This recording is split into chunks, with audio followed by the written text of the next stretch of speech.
ನಮಸ್ಕಾರ ವೀಕ್ಷಕರೇ, ಮಹಾಯುದ್ಧ ನ್ಯೂಸ್ಗೆ ಸ್ವಾಗತ. ಪ್ರಾಣ ಹೋದ ಮೇಲೆ ಬರ್ತೀರಾ ಹೆಸ್ಕಾಂ ಸಾಹೇಬ್ರೆ? ಬೆಳಗಾವಿ ಜಿಲ್ಲೆಯ ಅಥಣಿ ತಾಲೂಕಿನಲ್ಲಿ ಹೆಸ್ಕಾಂ ಅಧಿಕಾರಿಗಳ ಬೇಜವಾಬ್ದಾರಿತನದ ಪರಮಾವಧಿ ತಲುಪಿದೆ. ಶಿವಯೋಗಿ ನಗರದ ತಹಶೀಲ್ದಾರ್ ಕಚೇರಿ ಹಿಂಭಾಗದಲ್ಲೇ high voltage live wire cut ಆಗಿ ಬಿದ್ದಿದ್ರು ಹೆಸ್ಕಾಂ ಅಧಿಕಾರಿಗಳು ಮಾತ್ರ ಕಣ್ಣಿದ್ದು ಕುರುಡರಂತೆ ವರ್ತಿಸುತ್ತಿದ್ದಾರೆ. ಅದೃಷ್ಟವಶಾತ್ ಇದುವರೆಗೂ ಯಾವುದೇ ಪ್ರಾಣಾಪಾಯ ಸಂಭವಿಸಿಲ್ಲ. ಆದರೆ ದಿನನಿತ್ಯ ಜನ ಓಡಾಡುವ ಸ್ಥಳದಲ್ಲೇ ಜವರಾಯ ಪಾಶ ಹಾಕಿಕೊಳ್ತಿದ್ದಾನೆ. ಬೆಳಗಾವಿ ಜಿಲ್ಲೆಯ ಅಥಣಿ ನಗರದ ಶಿವಯೋಗಿ ನಗರದ ತಹಶೀಲ್ದಾರ್ ಕಚೇರಿ ಹಿಂಭಾಗದಲ್ಲಿ ಭಾರಿ ಅಪಾಯವೊಂದು ಹೊಂಚು ಹಾಕಿಕೊಳ್ತಿದೆ. ಇಲ್ಲಿನ ವಿದ್ಯುತ್ ಕಂಬದ ಮೇನ್ ಲೈನ್ ವೈರ್ ಕಟ್ ಆಗಿ ರಸ್ತೆಯಲ್ಲೇ ಬಿದ್ದಿದೆ. ಈ ರಸ್ತೆಯಲ್ಲಿ ದಿನನಿತ್ಯ ನೂರಾರು ಜನ ಶಾಲಾ ಮಕ್ಕಳು ಹಾಗೂ ಮೂಕ ಪ್ರಾಣಿಗಳು ಸಂಚರಿಸುತ್ತವೆ. ಒಂದು ವೇಳೆ ಸಾರ್ವಜನಿಕರಿಗಾಗಲಿ ಮೂಕ ಪ್ರಾಣಿಗಳಾಗಲಿ ಏನಾದರೂ ಹೆಚ್ಚು ಕಮ್ಮಿಯಾಗಿ ಜೀವಕ್ಕೆ ಆಪತ್ತು ಬಂದರೆ ಅದಕ್ಕೆ ಹೊಣೆ ಯಾರು ಅಂತ ಸ್ಥಳೀಯರು ನೇರವಾಗಿ ಪ್ರಶ್ನೆ ಮಾಡಿದ್ದಾರೆ. ಶಿವಯೋಗಿ ನಗರದ ಗ್ರಾಮಸ್ಥರ ಪ್ರಕಾರ ಈ ಭಾಗದಲ್ಲಿ ಮೇನ್ ಲೈನ್ ವೈರ್ ಕಟ್ ಆಗ್ತಾ ಇರುವುದು ಇದೇ ಮೊದಲೇನಲ್ಲ. ಈ ಹಿಂದೆಯೂ ಸಾಕಷ್ಟು ಬಾರಿ ವೈರ್ ಕಟ್ ಆಗಿದ್ದು ಈ ಬಗ್ಗೆ ಅಥಣಿ ತಾಲೂಕು ಹೆಸ್ಕಾಂ ಅಧಿಕಾರಿಗಳಿಗೆ ಘಟಪ್ರಭಾ ಹೆಸ್ಕಾಂ ಅಧಿಕಾರಿಗಳ ಗಮನಕ್ಕೆ ತರಲಾಗಿದೆ. ಆದರೂ ಕೂಡ ಅಧಿಕಾರಿಗಳು ಸ್ಥಳಕ್ಕೆ ಭೇಟಿ ನೀಡಿ ಖಾಯಂ ಸಮಸ್ಯೆ ಬಗೆಹರಿಸುವ ಗೋಜಿಗೆ ಹೋಗಿಲ್ಲ. ಅಧಿಕಾರಿಗಳ ಈ ಬೇಜವಾಬ್ದಾರಿತನ ಸಾರ್ವಜನಿಕರ ನಿದ್ದೆಗೆಡಿಸಿದೆ. ಇನ್ನಾದರೂ ಸಂಬಂಧಪಟ್ಟ ಹೆಸ್ಕಾಂ ಅಧಿಕಾರಿಗಳು, ತಾಲೂಕು ಆಡಳಿತ, ಜಿಲ್ಲಾ ಆಡಳಿತ ಎಚ್ಚೆತ್ತುಕೊಳ್ಬೇಕಾಗಿದೆ. ಸ್ಥಳೀಯ ಶಾಸಕರು ಇದರ ಪರ ಧ್ವನಿ ಎತ್ತಬೇಕಾಗಿದೆ. ಮುಖ್ಯಮಂತ್ರಿಗಳು ಹಾಗೂ ಕೇಂದ್ರ ಸರ್ಕಾರದವರೆಗೂ ಈ ಧ್ವನಿ ತಲುಪಬೇಕಿದೆ.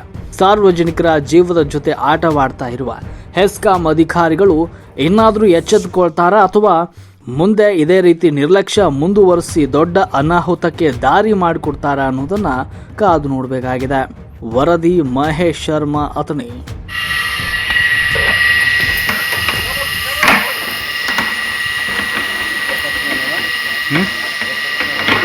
ಮ್ಯಾಲೆ ಪೋಸ್ಟ್ ಆಫೀಸ್ ಅಲ್ಲಿದ್ದಾರೆ.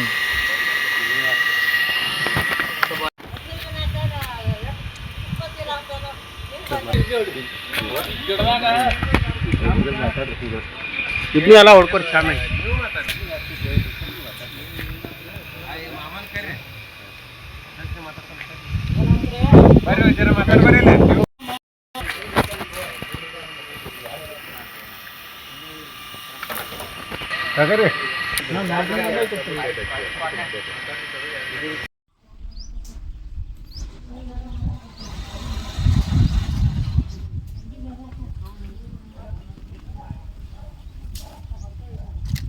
ಇಲ್ಲಿ ಮ್ಯಾಗ ಬರ್ಬೇಕಿದ್ದ ಎಡೆ ಎಳೆ ಉಳಬತ್ಲ ಮೂರು ಎಳೆ ಎದ್ದು ಹೋಗ ಒಂದು ಹೋಗೈತ್ಲ ಅದು ಪಾರ ಕಂಬತ್ತನ ಎಲ್ಲಿ ಹರಿದು ಬಿದ್ದೈತೆ ಅಲ್ಲಿ ಮಟ್ಟ ಹೋಗು.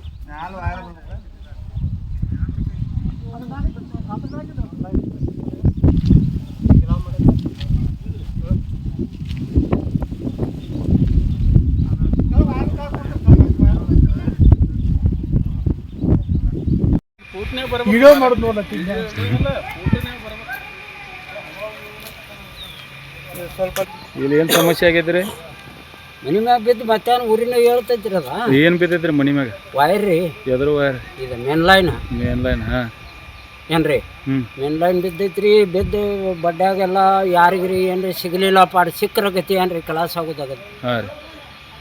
ನೀವು ಯಾವ ಸಂಬಂಧಪಟ್ಟ ಅಧಿಕಾರಿಗಳು ಯಾರಿಗಾರ ಗಮನಕ್ಕೆ ತಂದಿರಿ? ಎಲ್ಲ ಇದು ಮಾಡಿದೀವಿ ರೀ, ಅರ್ಜಿ ಕೊಟ್ಟಿವ್ರಿ. ಇಲ್ಲಿ ಮ್ಯಾಗ ಘಟಪ್ರಭಾಕ್ಕೂ ಕೊಟ್ಟಿವ್ರಿ. ಕೊಟ್ಟು ಹೋದ ಏನು ಕೇರ ಆಗ್ಲಿಲ್ಲ ರೀ. ಅವ್ರು ಏನಂತಾರ್ರಿ? ಮಾಡ್ತೀವತ್ತಾರ ನೀವು? ಹ್ಞೂ ಅಂತಾರ್ರಿ, ಗಪ್ಕೊಂಡಿರ್ತಾರೆ. ಹ್ಞೂ ಅಂತಾರೆ.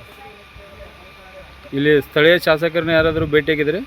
ಅವ್ರಿಗಿಲ್ರಿ, ಇವತ್ತ ಭೇಟಿ ಆಗ್ಬೇಕೈತಿವಿ ರೀ. ಇನ್ನ ತನ ಏನು ಶಾಸಕರ ಕಡೆ ಹೋಗಿಲ್ಲ. ಇಲ್ಲಿ ಯಾವುದೇ ಅನಾಹುತ ನಮ್ಮ ಅಥಣಿ ಆಫೀಸ್ಗೆ ಅರ್ಜಿ ಕೊಟ್ಟಿದ್ರೆ ಕೊಟ್ಟೈತಿರಲ್ಲ. ಹ್ಞೂ ರೀ. ಇದು ಎಷ್ಟನೇ ಸಲ ರೀ ಹರಿದು ಬೀಳೋದು? ಎಟ್ರಿ 3-4 ಸಲ ರೀ. ಈಗ 4ದ್ದೈತು ಎಟ್ಟೈತಿವಿ ರೀ. ಹರಿದು ಬಿದ್ದರೆ ಏನೋ ದೇವ್ರ ಕಾದನ್ರಿ. ಇಲ್ಲ, ವಾರದಾಗ 3-4 ಸಲ ವಾರನಾಗ 3 ಸಲ ಹರಿತೀರಿ. 4 ಸಲ ಹರಿತ ಅವ್ರು ಪ್ರತಿ ಸಲ ಹರಿದು ಮತ್ತೆ ಬೇರೆನೇ ಕಡೆ ಪಾಡ ಆಗ್ತೈತ್ರಿ. ಪಾಪ ಅವ್ರಿಗೆ ತೋಟಪಟ್ಟ ಅವ್ರಿಗೆ ಅನುಕೂಲ, ನಮಗೂ ಅನುಕೂಲ. ಮತ್ತೆ ಇಲ್ಲಿ ಯಾವ್ದಾರೆ ಅನಾಹುತ ಆದ್ರೆ ಯಾರು ಹೊಣೆಗಾರ ರೀ? ಜರದಾಗ ಉಳ್ದಾವ್ರಿ ಎಲ್ಲ ದನಗಳ ಮ್ಯಾಗ ವೈರ್ ಬೀಳ್ದಿತ್ತು. ಹ್ಮ್ ಅಲ್ರಿ ಇಟ್ಟು ಹುಡುಗರ ಇಟ್ಟು ಹುಡುಚಿ ಅದಾವು ಮ್ಯಾಗ ಬಿದ್ರ ಗತಿ ಈಗ ಬಡ್ಡಾಗ ಹುಡುಗರು ಇರ್ತಾವ್ರಿ. ಯಾರಾಗಾರು ಇವ್ರು ಕೇಬ್ಯಾರ ಹಾಕಾರು